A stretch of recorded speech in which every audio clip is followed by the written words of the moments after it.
Нови промени во начинот на грејење во општина Газибаба. Граѓаните на Автокоманда наместо досегашното 24 часа парно грејење, сега ќе имаат грејење само од 6 до 22 часот, како што и целиот град и внатрешната температура ќе биде меѓу 20 и 21 степен, како што е пропишено во мрежните правила одобрени од регулаторна комисија.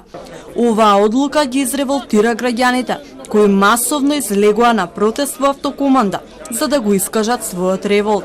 Испраќам порака до владата. Ние, жителите на Автокоманда, не се откажуваме. Вашата одлука, од вашата одлука, не ја прифаќаме. Граѓаните велат дека ќе продолжат со протестите, се додека овој проблем не се реши. Од АД ЕСМ известуваат дека со ова ќе има исти услови за сите потрошувачи, а сметките ќе бидат помали од претходно.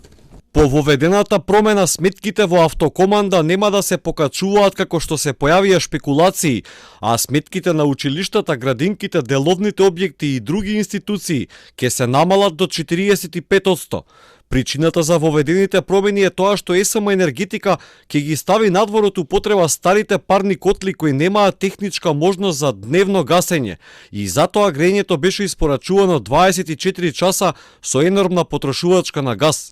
Од ЕСМ објаснуваат дека доколку се продолжише по стариот начин на 24 часа грејење, тогаш или сите граѓани преку буџетот ќе плаќаа повисоки сметки за одреден број потрошувачи да добиваат 24 часа грејење, или сметките на сите потрошувачи ќе беа значително повисоки.